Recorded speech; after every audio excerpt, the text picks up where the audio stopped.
Не позже? Нет, вы не сообщили причину. Будьте добры, поясните.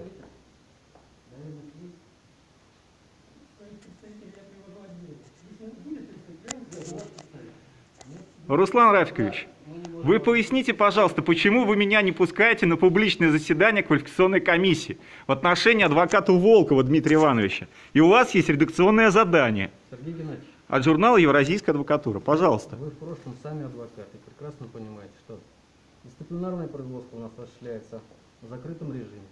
Допускается открытое заседание в части или полностью только с согласия заявителя, коим вы не являетесь. Я не являюсь заявителем.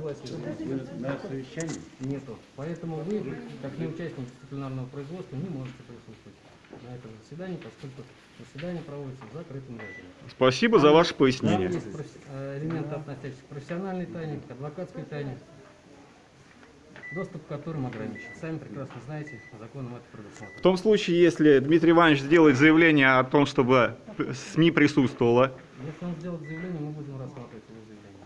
тогда будьте добры, потом предупредите тогда охрану. Спасибо.